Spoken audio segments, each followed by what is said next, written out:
하나님 말씀 보겠습니다. 요한복음 13장 34절부터 35절까지 말씀. 신약성경 171쪽에 있습니다. 같이 한 목소리로 합독하도록 하겠습니다. 시작.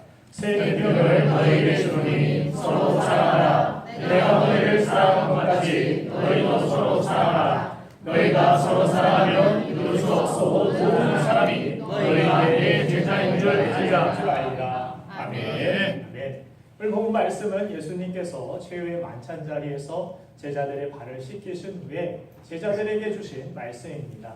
이 짧은 구절 안에서 서로 사랑하는 말이 3번이나 기록되어 있는데 주님은 그만큼 십자가 지시기 전에 제자들에게 또한 우리 예배하는 우리 모두에게 강조하시고 또한 서로 사랑하는 모습을 보시기를 원하셨다라는 사실을 우리는 알 수 있습니다. 여러분들 신앙생활이라는 것은 그저 교회 건물에 왔다가 갔다가 하는 것이 아닙니다.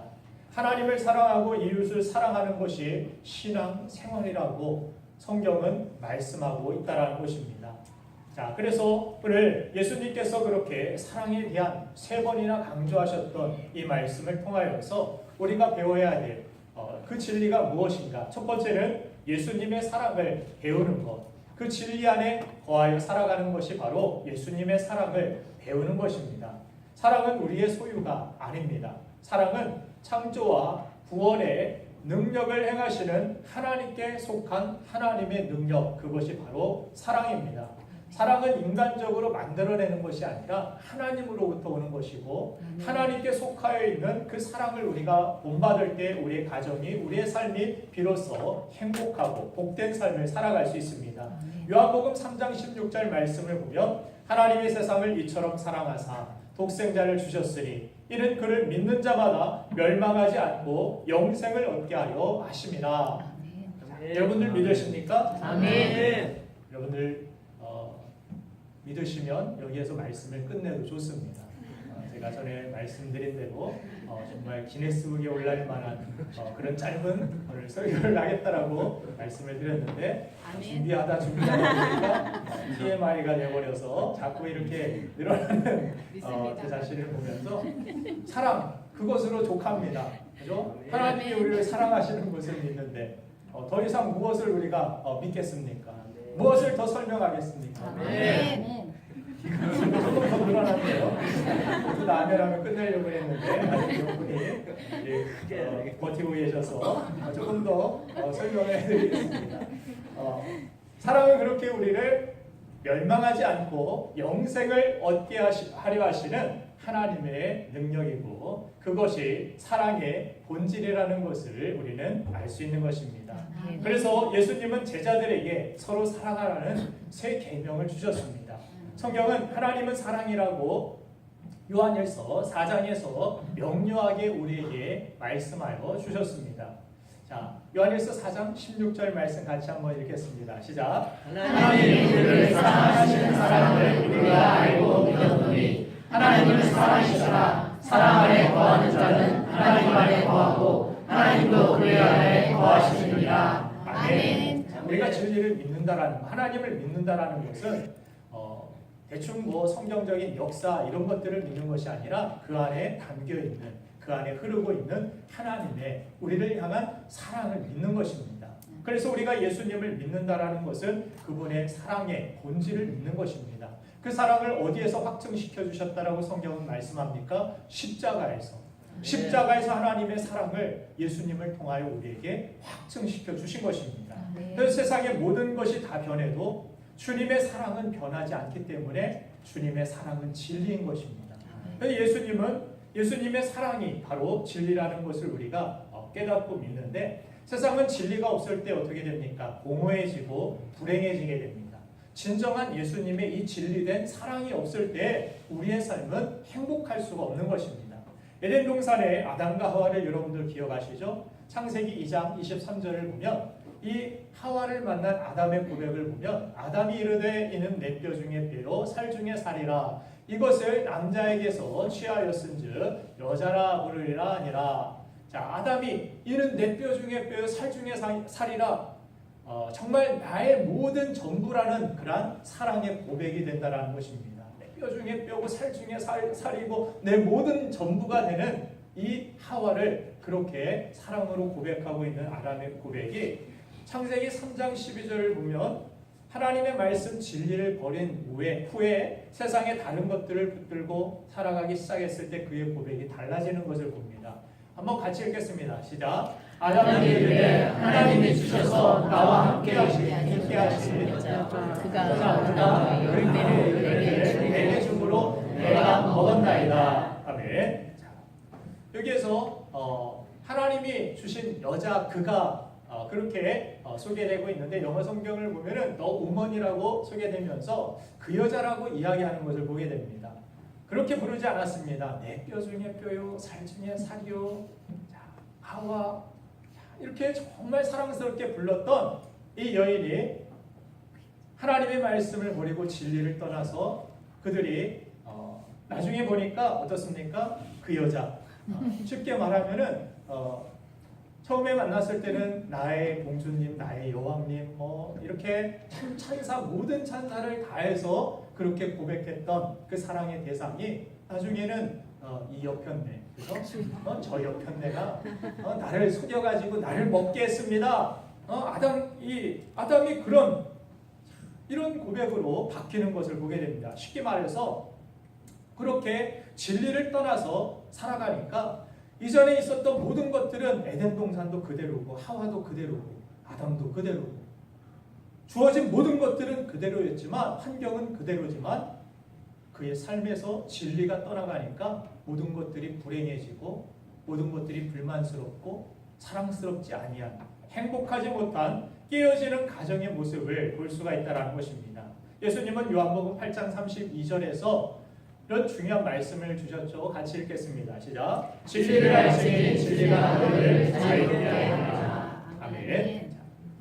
자유가 없는 곳에는 아무리 밥이 잘 나오고 잠을 잘 재워도 자유 없는 감옥 같은 곳에는 참된 기쁨과 소망이 있을 수 없습니다.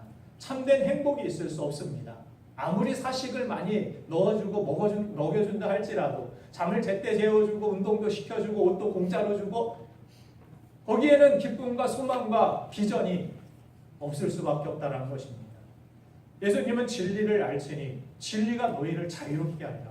죄에서 자유함을 얻게 하시고 또한 이 세상의 모든 환경 속에서도 우리가 참된 자유를 가지고 행복과 참된 기쁨과 소망과 비전을 가지고 살아가는 축복된 인생을 어떻게 사는 것입니까? 진리가 있어야 됩니다. 아까도 말씀드렸죠. 진리는 바로 주님의 사랑이라고. 주님 자체가 하나님의 사랑이라고. 하나님의 사랑으로 독생자를 이 땅에 보내셨고 십자가에서 그 사랑으로 진리를 우리에게 가르쳐 주신 것입니다. 그러면 우리가 정말 믿고 의지해야 될 진리가 무엇입니까? 요한복음 14장 6절에서 예수님께서 이렇게 말씀하시죠. 예수께서 이르시되 내가 곧 길이요 진리요 생명이니 나로 말미암지 않고는 아버지께로 올 자가 없느니라. 아멘. 아멘. 빨리 끝내라고 협박하는 아멘 아니시죠? 네, 이제 마지막 올 사람은 거의 다 온 것 같아서 말씀을 이제 곧 마치려고 하는데, 자, 진리이신 예수님을 믿고 영접하여 진리 안에 사는 저와 여러분들 되기를 간절히 바랍니다. 네. 예수님이 진리십니다. 아멘. 예수님을 믿을 때 우리의 삶에 진정한 행복이 있고 자유가 있고 평안이 있고 미래가 있고 비전이 있는 축복된 인생이 될 줄로 믿습니다. 네. 그러면 두 번째로, 자, 예수님의 사랑을 우리가 진리로 받아들였다면 이 사랑을 실천해야 됩니다. 자, 사랑은 주변 사람들을 세워주고 위대하게 만들어주는 것이 사랑입니다. 주님이 십자가에서 낮아지고 우리를 섬겨주셔서 우리가 하나님의 자녀라 일컬음을 받게 되었고 영광된 하나님의 백성이 되었습니다. 하늘나라를 유업으로 얻을 자가 된 것입니다. 자, 평소에 말을 안 듣는 한 아이가 엄마에게 야단을 맞다 말고 엄마에게 진지하게 이렇게 묻습니다. 정말 엄마가 저를 낳은 게 맞나요? 혹시 어디서 저를 주워온 것 아닌가요? 하도 야단을 맞다 보니까 엄마에게 그렇게 대들며 이야기를 합니다. 그러자 엄마가 아들을 빤히 쳐다보면서 이렇게 말합니다. 내가 누구를 주워와서 키울 수 있었다라면 너같이 못생기고 너같이 말 안 듣고 그런 너같이 공부도 못하는 그런 자녀를 주워와서 길렀겠느냐고, 내가 너를 주워왔느냐고. 자, 그렇게 대꾸를 했다라고 합니다. 우리가 자녀들에 대하여서 말을 잘 듣는다, 안 듣는다 이렇게 이야기할 때 그들의 어떤 청각 기능을 이야기하는 것이 아니죠. 말을 잘 듣는다라는 것은 어떤 순종적인 진리를 따라서 좋은 것을 따라서 제시주는 좋은 것 방향을 쫓아서 살아갈 때 말을 잘 듣는다라고 그렇게 이야기를 합니다. 순종과 불순종으로 우리가 이야기를 하는데 요한복음 8장 46절과 47절을 보니까 하나님께 속한 자는 어떻게 합니까? 47절에 하나님의 말씀을 듣나니 너희가 듣지 아니하면 하나님께 속하지 아니하였음이로다. 여러분들 하나님의 말씀을 잘 들으시길 바랍니다. 하나님의 말씀에 잘 순종하시길 바랍니다. 오늘 성경은 그래서 하나님의 말씀, 특별히 예수님께서는 제자들에게 새 계명을 너에게 주노니 명령이라는 것입니다. 계명이라는 것은 이것은 해도 되고 안 해도 되고가 아니라 너희가 절대적으로 따라야 될 진리라는 것입니다. 서로 사랑하라. 내가 너희를 사랑한 것 같이 너희도 서로 사랑하라. 자, 사랑하는 교회. 정말 서로 사랑하고 서로 섬겨주고 남이 잘 되기를 기도해주고 축복해주고 남이 잘 되고 남이 위대해지기를 정말 원하는 그런 마음을 가지고 서로 섬기는 우리 성도의 삶이 되기를 간절히 바랍니다. 자, 그래서 프란시스 셰퍼라는 그런 사람은 제자의 배지가 있다라고 합니다. 제자의 배지는 성경을 얼마나 많이 알고 읽었느냐, 교회를 얼마나 오래 다녔느냐 그것이 아니라 제자들의 배지라는 것은 모든 믿지 아니하는 사람들도 알아볼 정도로 세상과 다른 구별된 사랑이 있는 것, 그것이 바로 제자들의 배지라고 이야기를 했습니다. 자, 세상 사람들이 우리가 성경 지식을 많이 안다라고 부러워하거나 그것에 대하여서 어떤 기대나 어떤 소망을 갖지 않습니다. 우리가 남보다 세상에 다른 것들을 가졌다고 해서 그들이 이 교회가 또한 성도가 세상과 다르다라고 이야기하지 않습니다. 주님의 제자라는 것은 무엇입니까? 세상은 어떤 자기에게 돌아오는 기대와 자기에게 있는 유익을 위하여서 사람들에게 사랑을 주기도 하고 사람들에게 무엇을 배려하고 도와주기도 합니다. 그러나 주님의 사랑은 어떤 돌아올 것이 아무것도 없어도 오히려 자신의 모든 것들을 비워 종의 형체와 같이 우리를 섬겨주신 것, 제자들 중에서 제자들의 발을 씻겨주실 때에도 가룟 유다가 있었죠. 예수님은 미리 이 가룟 유다가 나를 팔 사람임을 아셨습니다. 그럼에도 그들까지도 원수까지도 주님은 그의 발을 씻겨주신 것, 이것이 주님의 사랑인 것입니다. 돌아올 것은 배신이고 나를 팔 것임을 뻔히 아셨음에도 끝까지 하나님이 나에게 주신 그 사랑, 나에게 허락하신 그 사랑을 가지고 끝까지 섬겨주고 사랑하는 것, 그것이 주님의 사랑이었습니다. 더 이상 무슨 설명이 필요하겠습니까? 주님의 사랑을 믿고 의지하는 우리 모두가 되기를 간절히 바라고 예수님의 사랑을 꼭 실천하실 주님의 이름으로 축원드립니다. 기도하고 축도로 마치겠습니다. 사랑해